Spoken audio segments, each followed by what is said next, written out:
ఒక స్త్రీకి 18 సంవత్సరాలకు పెళ్ళి, 20 సంవత్సరాలకి పిల్లలు, 30 సంవత్సరాలకి గొడ్డు చాకిరి.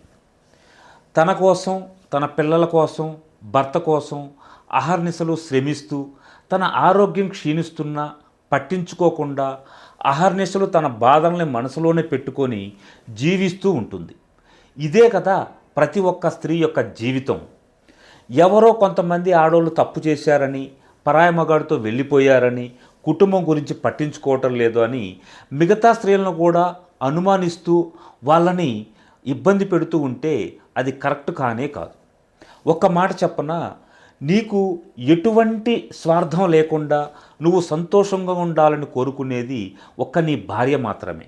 మరి అలాంటి భార్యని అనుమానిస్తూ, అవమానిస్తూ ఇబ్బంది పెట్టడం ఎంతవరకు కరెక్ట్? అవసరానికై స్వార్థంతో నలుగురు జీవితాలతో ఆడుకున్న ఆడదాన్ని పతివ్రత అంటున్నారు. మరి అవసరానికై 3 నిమిషాలు పడుకున్న ఆడదాన్ని పతిత అంటున్నారు, వ్యభిచారి అంటున్నారు. మీకు తెలుసా, యుద్ధంలో కూడా ఆడవారిని చంపడానికి అనుమతి లేదు. అలాంటిది మనం ఇప్పుడు ప్రతిరోజు ప్రతి నిమిషం మాటలతో ఆడవారిని హింసిస్తున్నాం. దయచేసి మీకు గనక వీలైతే ఆడవాళ్ళని మాటలతో హింసించకండి. ఒకవేళ వాళ్ళు మీకు నచ్చకపోతే మీరు నాకు నచ్చలేదు అని క్లియర్గా దూరంగా పెట్టేసేయండి. అంతేగాని ప్రతిరోజు గంటకు ఓసారి హింసిస్తూ మానసికంగా, శారీరకంగా వాళ్ళని కృంగదీయకండి. ఎందుకంటే అన్నీ వాళ్ళు మనతో చెప్పుకోలేరు. కొన్ని మనసులోనే పెట్టుకొని కృంగి కుసించిపోతూ ఉంటారు. అలాంటి వారిని దగ్గరగా తీసి మేమున్నాము అని బలం చేకూర్చాలి తప్ప అదే పనిగా అదే మాటలతో వాళ్ళని హింసిస్తూ ఉండకూడదు. భార్యాభర్తల బంధం చాలా గొప్పది. ఎలా అంటే, కన్న తల్లిదండ్రులు ముఖ్యమా, కట్టుకున్న భర్త ముఖ్యమా అని అడిగితే ఏ ఆడపిల్లైనా సరే కట్టుకున్న మొగుడే ముఖ్యం అంటుంది. ఆ గొప్పతనం ఆ అమ్మాయిదో, ఆ అమ్మాయికి ఆ సంస్కారం నేర్పిన తల్లిదండ్రులదో కాదు. ఆ గొప్పతనం పెళ్ళిది. ప్రతి భార్య తన భర్తని పసిపిల్లల్లా చూసుకుంటే ప్రతి భర్త తన భార్యని కన్న తల్లిలా చూసుకుంటాడు. అప్పుడే ఆ బంధం శాశ్వతంగా నిలబడుతుంది. దేన్నైనా పరీక్షించండి, కానీ నిజమైన భర్తను పరీక్షించకండి. ఎందుకంటే నీ బాధల్లో, నీ కష్టాల్లో నీకు నేను తోడున్నాను అని నిన్ను నమ్మి జీవితాంతం నీతో ఉండేవాడే నిజమైన భర్త. మరి అలాంటి భర్తని నువ్వు నీ అనుమానాలతో, ఎదురింటోళ్ళు చెప్పారనో, పక్కింటోళ్ళు చెప్పారనో చెప్పుడు మాటలు విని భర్తని హింస పెట్టడం, అనుమానించడం, అందరి ముందు అవమానించటం చాలా తప్పు. అలా చేస్తే నీ జీవితాన్ని నువ్వు కష్టాల్లోకి నెట్టేసుకున్నట్టే లెక్క.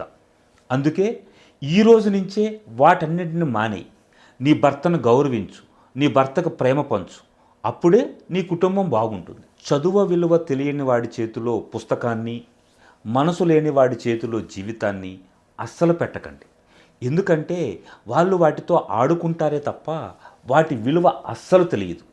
సున్నితమైన మనసు లేని వాడి చేతిలో పెడితే వాడికి బంధం విలువ ఏం తెలుస్తుంది? వాడి అవసరాలు తీర్చుకొని పక్కకు పోతాడే తప్ప నువ్వు ఎలా ఉన్నావు, నీ క్షేమం ఏంటి, నువ్వు ఆనందంగా ఉన్నావా లేవా, నువ్వు సంతోషంగా ఉండాలి అంటే ఏం చెయ్యాలి అనేది వాడికి తెలియదు. వాడికి తెలిసిందల్లా ఏంటి, వాడి చేతిలో నువ్వు ఉన్నావు, నీతో కాసేపు ఆడుకుంటాడు, వాడి అవసరం తీర్చుకుంటాడు, పక్కకి వెళ్ళిపోతాడు. చివరికి బాధపడేది ఎవరు? నువ్వే కదా.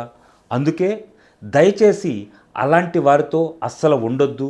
మీ మనసుని పదిలంగా ఉంచుకోండి తప్ప వాళ్ళ చేతుల్లో పెట్టి జీవితాంతం కన్నీరు కార్చొద్దు. జీవితంలో నిన్ను కలిసిన ప్రతి ఒక్కరికి ఒక్కో పాత్ర ఉంటుంది. కొందరు నిన్ను పరీక్షిస్తారు, కొందరు నిన్ను మోసం చేస్తారు, కొందరు నిన్ను ప్రేమిస్తారు, కొందరు నీకు విలువనిస్తారు. ఎవరైతే నీలో ఉన్న శక్తిని మేల్కొల్పి నిన్ను నీకుగా పరిచయం చేస్తారో, నిన్ను సమాజంలో ఓ మంచి వ్యక్తిగా నిలబడతారో వాళ్ళే నీకు విలువైన వాళ్ళు. అలాంటి వాళ్ళు ఉంటే అస్సలు వాళ్ళని వదిలిపెట్టొద్దు. ఎందుకంటే ఇప్పుడున్న సమాజంలో ఏదో వాళ్ళ అవసరాలు తీర్చుకోవడానికి నీ దగ్గరకు వచ్చి నిన్ను పొగిడి వాళ్ళ అవసరం తీరిపోయిన తర్వాత దూరంగా వెళ్ళిపోతారు. నువ్వు కష్టాల్లో ఉన్నా నిన్ను ఎవరూ పట్టించుకోరు. అలాంటిది ఈ రోజుల్లో నీలో ఉన్న శక్తిని బయటికి తీసి నిన్నుగా నిలబెట్టే వాళ్ళు ఉండడమే చాలా కష్టం. అలాంటి వాళ్ళు ఉన్నప్పుడు వాళ్ళని ఎట్టి పరిస్థితుల్లోనూ వదులుకోకండి.